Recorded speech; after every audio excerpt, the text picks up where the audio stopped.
Hi, Matt. Welcome to the podcast. Hey, it's great to be here. I'm excited, Scott, and I thank you for having me on. It's going to be a lot of fun. My pleasure. Our listeners want to get to know you. What are some of the many hats you wear at work and at home? Wow, you came out with swinging. That's a great question. So, the interesting thing about that is the hat that I wear at work, which has been the same hat for probably 6 or 7 years now, is CEO, right? So I'm the CEO of my own company, and the tricky thing is, which I've had to get used to, is not being is a CEO at home.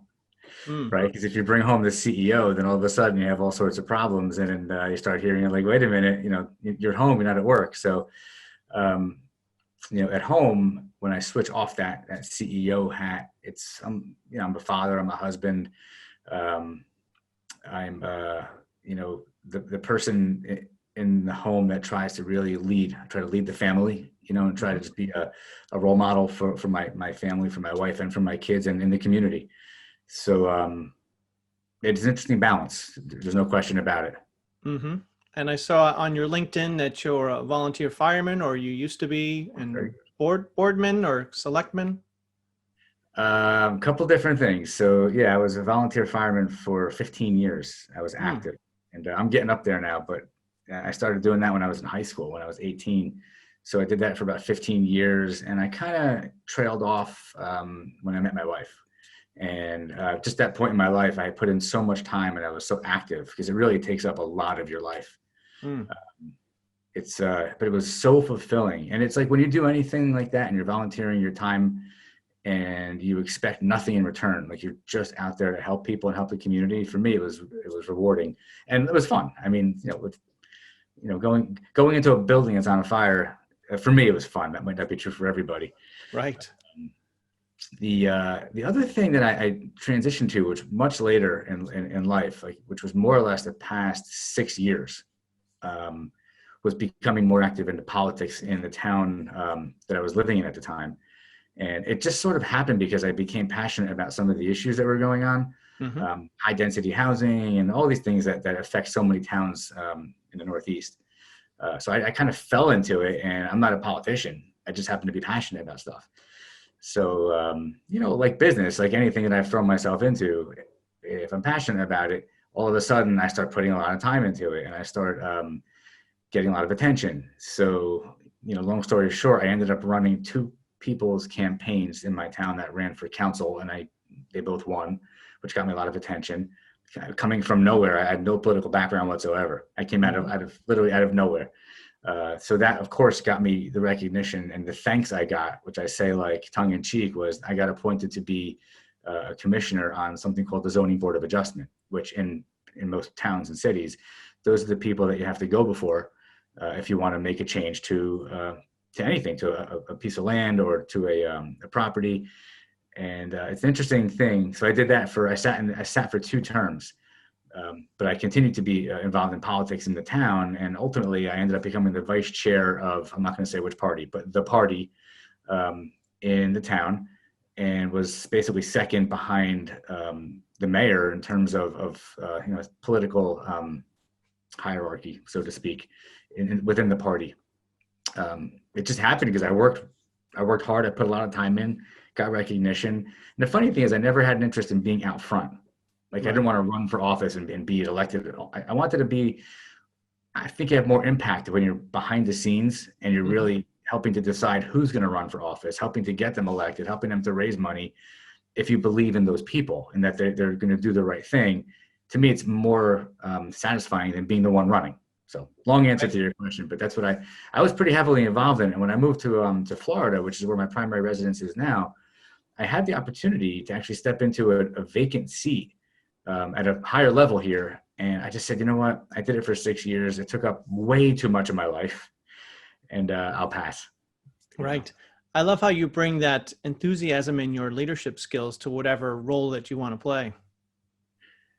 it it's just who I am. Yeah, I mean, Yeah. it kind of wherever I end up, putting my energy.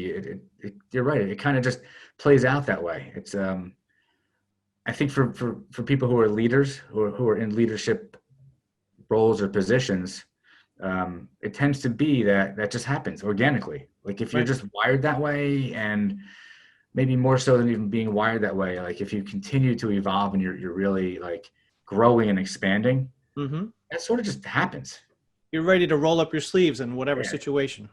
it's true. It's true. It's like how do you end up being a leader who's in a leadership position who's successful without having that quality? Right. It happens, but I think that you see those are the stories you hear that aren't such great stories. And somebody might have made it, quote unquote. Maybe they aren't the nicest person, or maybe they're not so well liked, or maybe they're leading with an iron fist, so to speak. I think that's the expression. It's not my style. It used to be actually before I kind of matured as a business person and as a man, Mm. but it doesn't work. It's you got to be real, you got to be authentic, and you really have to just be who you are in everything that you're doing. It's And worked for me. I mean, as you showed, you have that self-awareness to be able to bring it down a level when you go home and to change that role consciously. I can say that now. Yeah, we'll ask your kids. Uh, it's I would tell you that I've been in business for since about 2010 on my own with this company. But even before that, I had high level executive positions in other companies.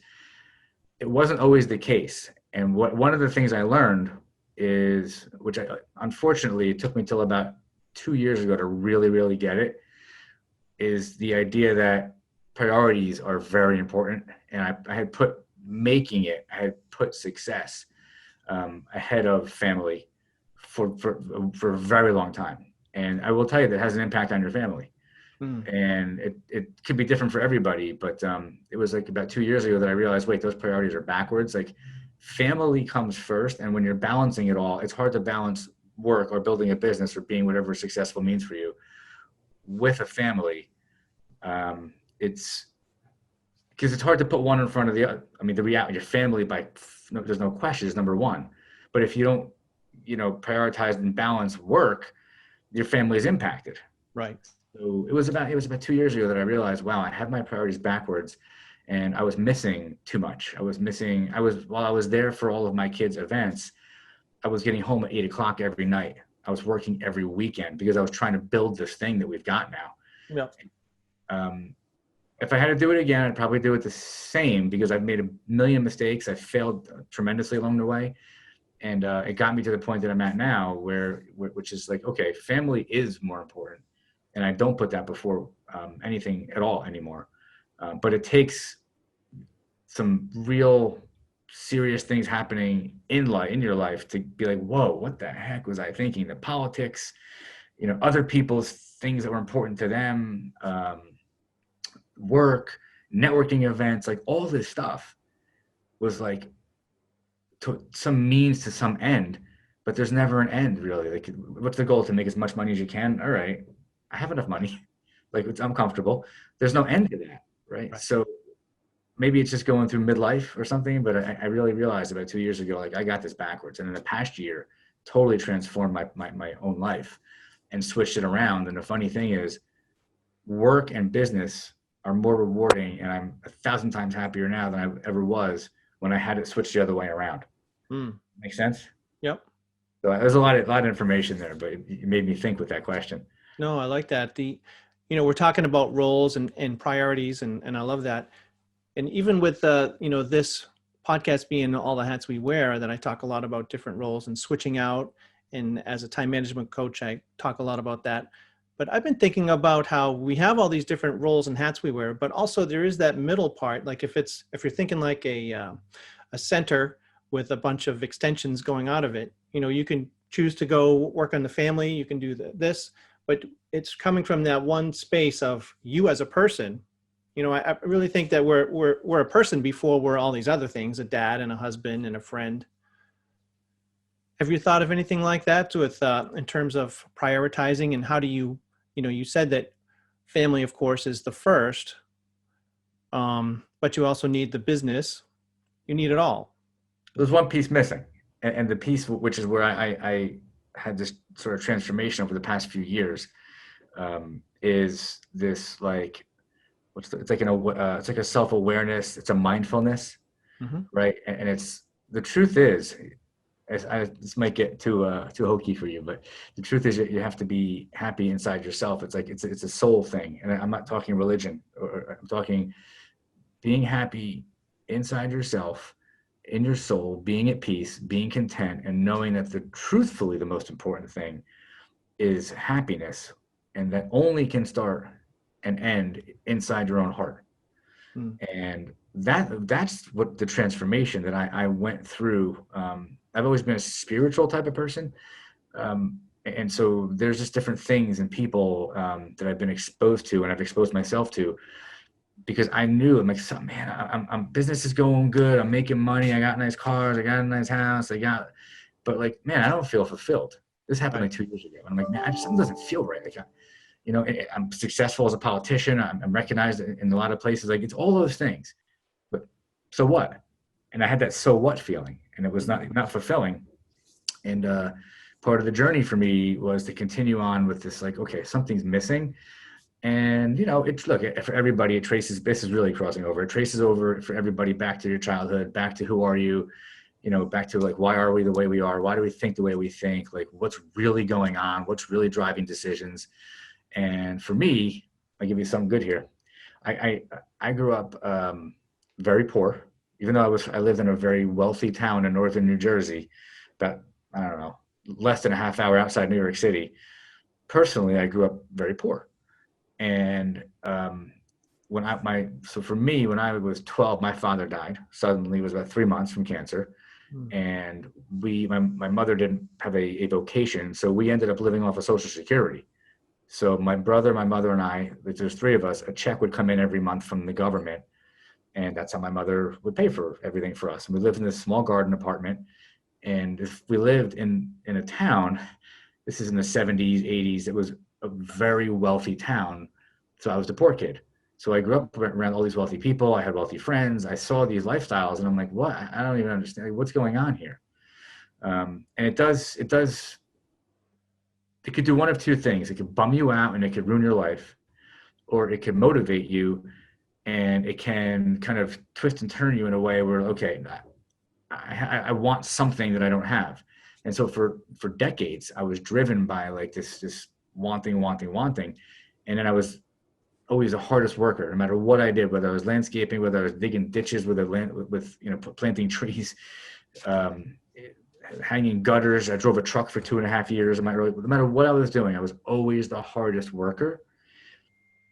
That I can't tell you where that came from, other than the fact that if I wanted a bike when I was 12 years, 13 years old, I had to work to go buy the bike. Nobody was giving me that bike. Right. It does do something to you. What the flip side is, you get to be like me now I'm in my late 40s. When you work and you run and you don't stop running for 34, 35 years, it's this constant running.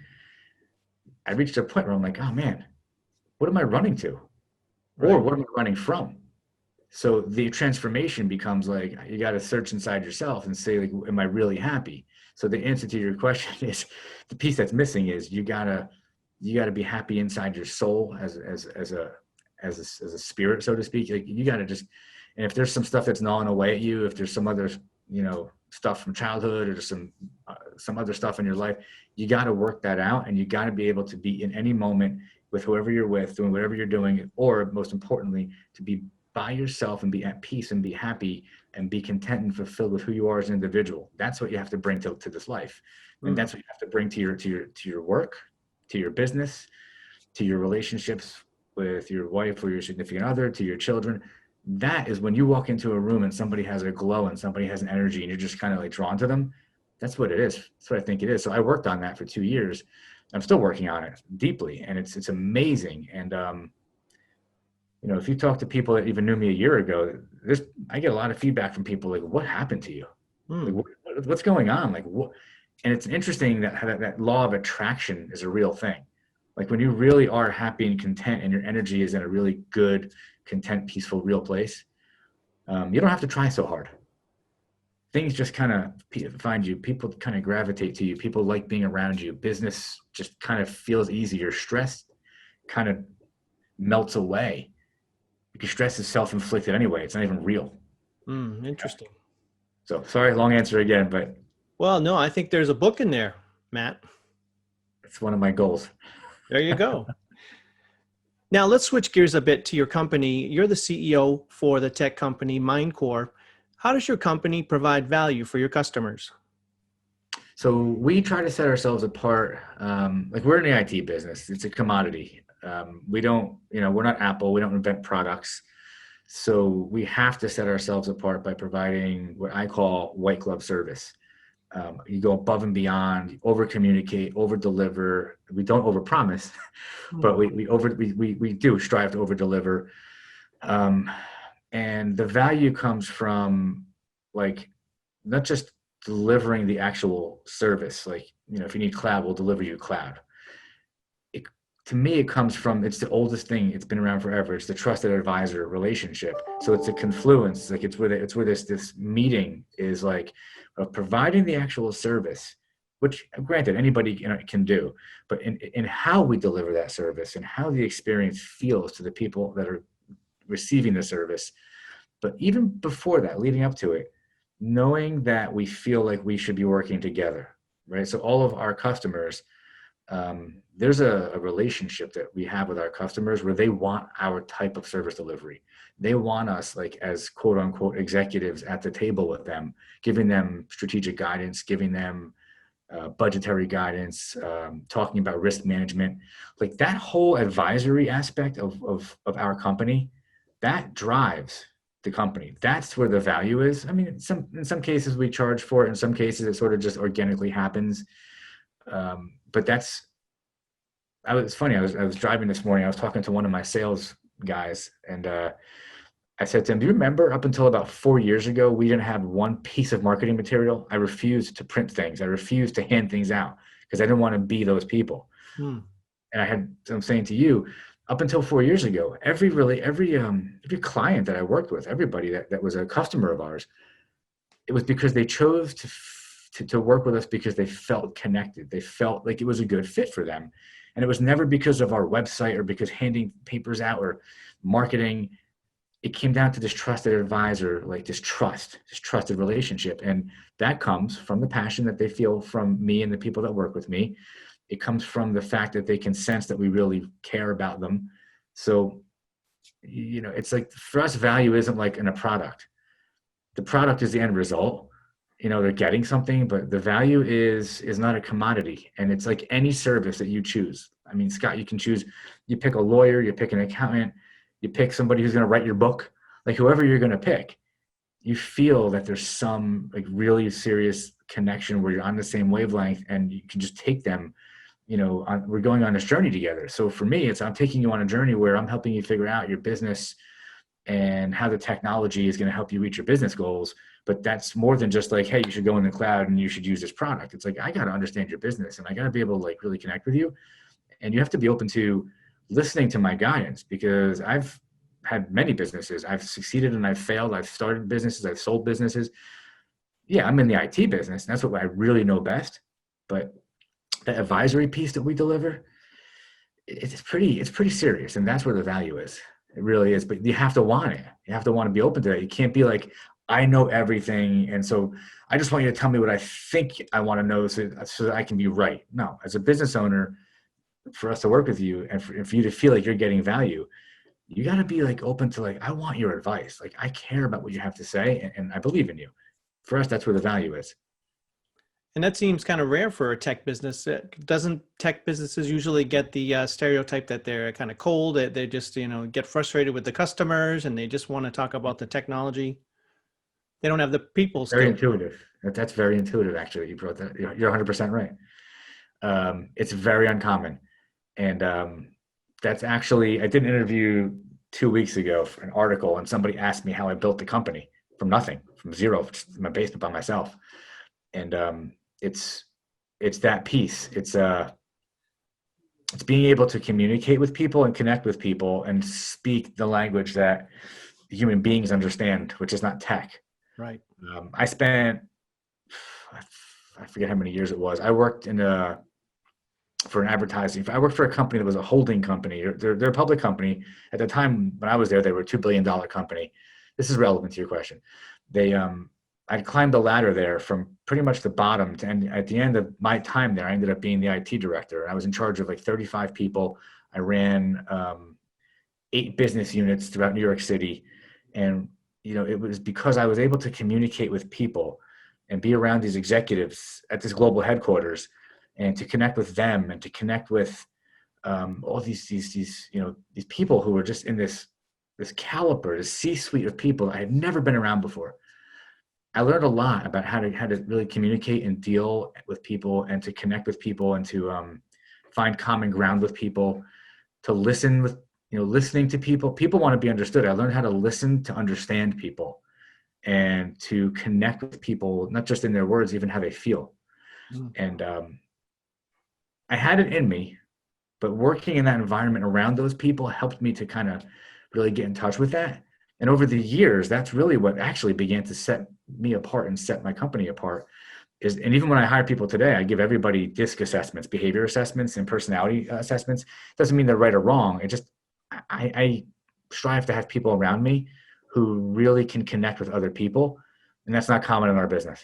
Mm. It's not common at all. It's very frustrating for most people in business who are using a business like ours to deliver a service, and they feel misunderstood a lot and they feel disappointed a lot. That doesn't, I'm not saying it doesn't happen with us, but it's very, very uncommon because that's Yeah. not who we are. As a group, as a company, we're more, what's the word? We're very empathetic. We're very compassionate as people, and I hire for that. I don't Right. hire for the tech. I hire for the people skills. Interesting. And your logo and marketing, they also convey that. Who did your logo? I love it. Oh, geez, I can find out for you. It's a company in New Jersey. I actually forget. Okay, yeah. If you think of it, Forget I'll the put it name. in the show notes. They took me through this. By the way, the reason I connected with them, they took me through the same process. I take my I'm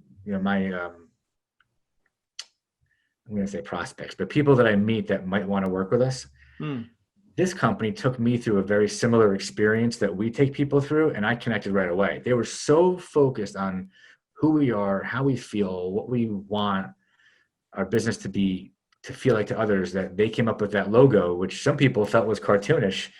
Out Mm. of the 10 options we had, I liked that one the best because something about it just felt real. Yeah, I love it.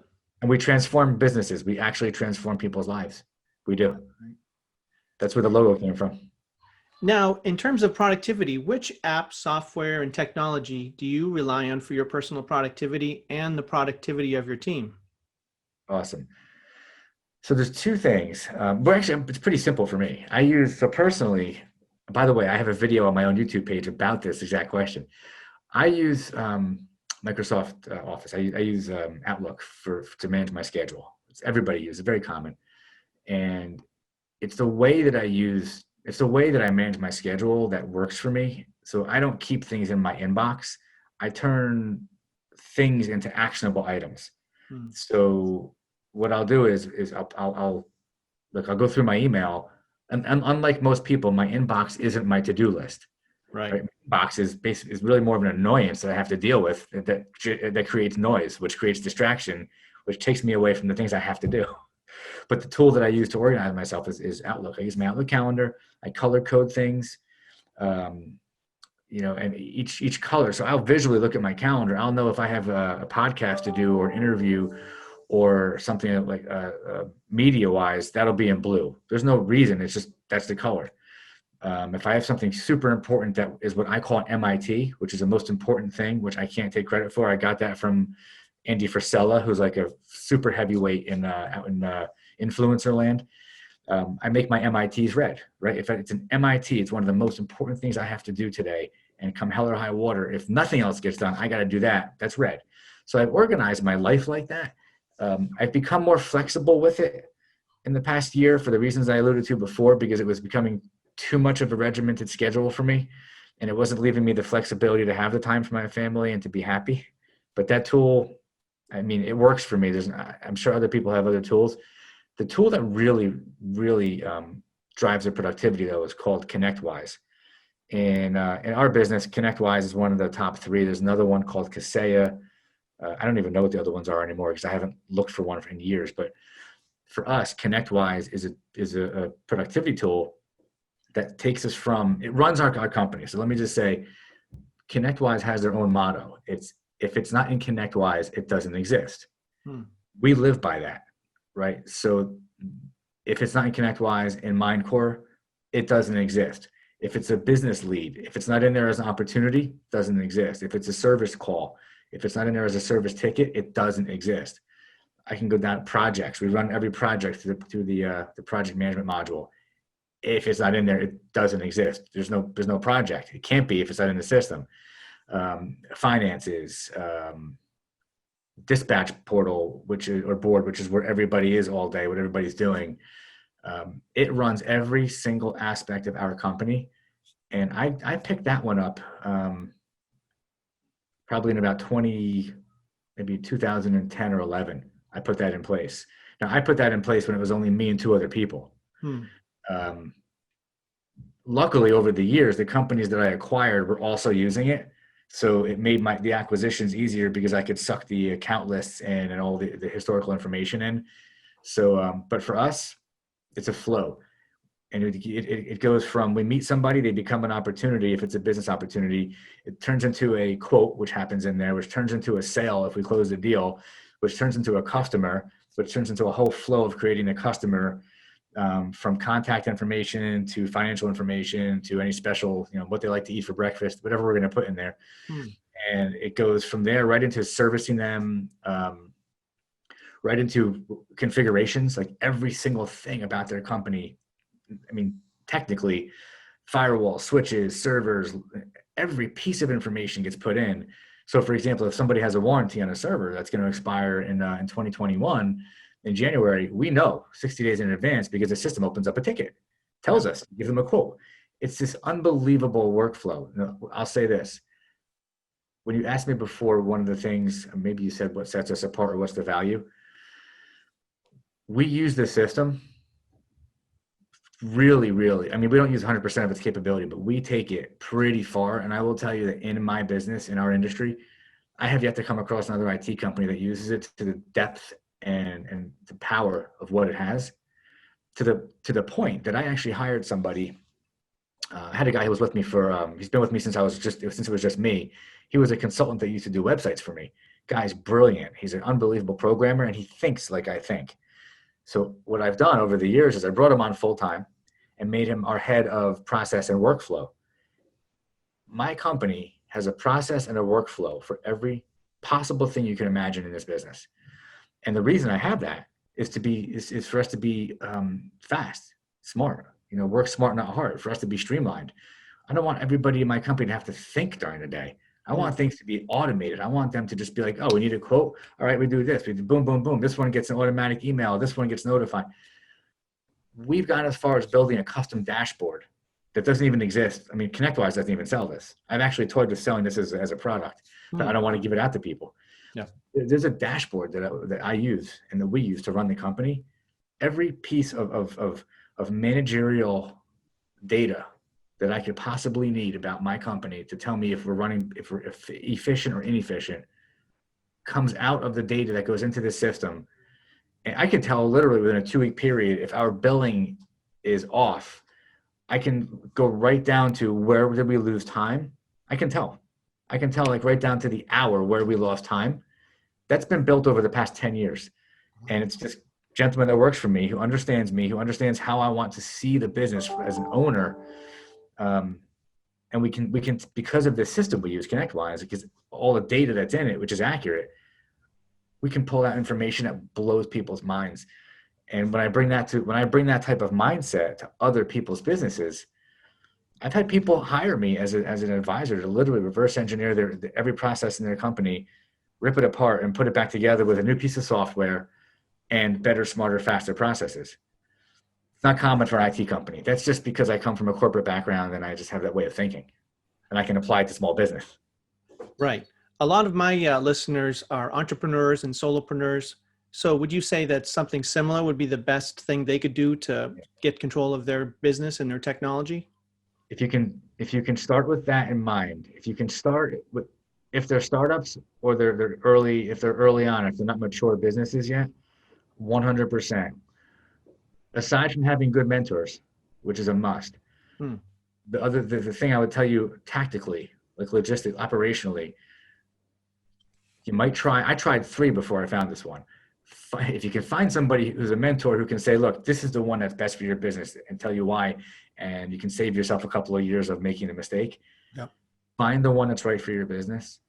And know that even if you're a 1 or 2 or 10 person shop, if you're going to be 100 or a 500 per, whatever you're going to be, you got to begin with the end in mind. There's a book by Stephen Covey. What is the 7 Secrets of Highly Successful People? I read that book 20 years ago. He says it, start with the end in mind. Yeah. You have to. And I did. I began that when it was just me. I knew I needed the right piece of software because I knew I was going to build this business. And I knew I needed to be able to manage everything, track everything, and have managerial information and reporting. I picked 2 products at first that didn't work. I finally settled on this one. You need to do it. You need to know as an owner, if you're an owner who's creative, or you're an owner who is a product person, if you're not an owner who is naturally a business person, and not everybody is everything, you gotta find somebody who's a mentor, or get yourself a partner. You've got to find the right product that you're going to build your business on. You need that foundation, or you will suffer. Your margins will suffer. You'll never reach your full potential because you'll be so busy running around putting out fires. You'll spend all your time working in the business. You'll never be able to step back and work on the business if you do not have a good system. Great. 100%.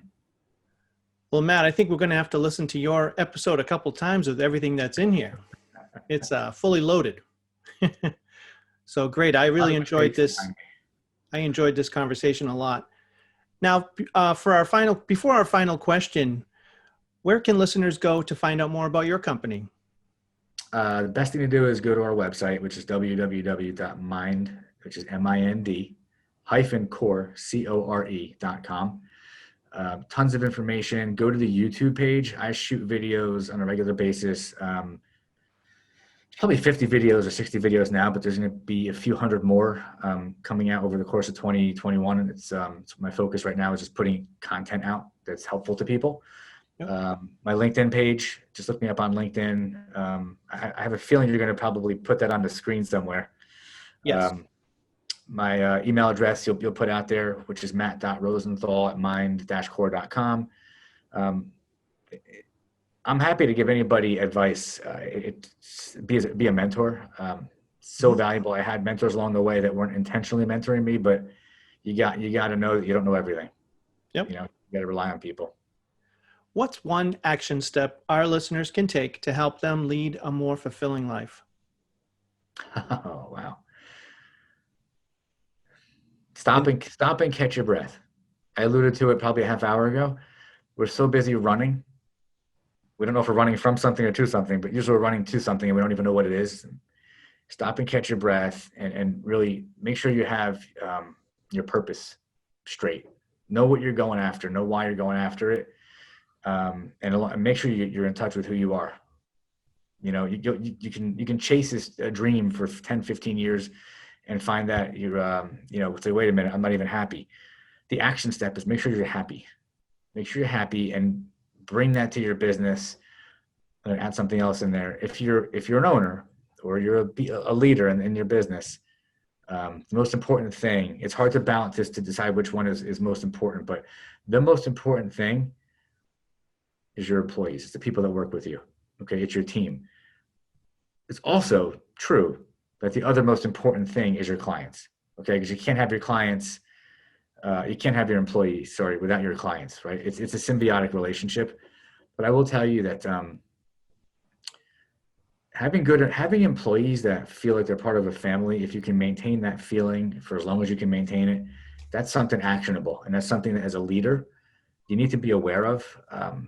Leaders don't tell people what to do. Simon Sinek is a great guy to go follow. Read his book. I think it's called Start With Why. Mm-hmm. Something like that. But he's really on to something, and it's really true. The actionable item is know who you are and be good to the people around you, and they'll be good in return. It's natural. It's a natural flow. Just create time for yourself. Don't get lost in your business. Create time for yourself, and don't lose sight of who you are and why you're doing things. Wow. Well, Matt, it's been a real pleasure having you on the show. It's a pleasure being here. You asked such great questions. You're so insightful. It's awesome. We should do Good. it again. There's about 15 more things I want to talk about with you. We should do it again. Right. All right. Well, let's do it again then.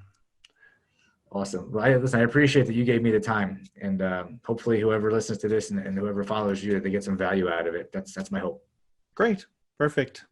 Thank you, Matt.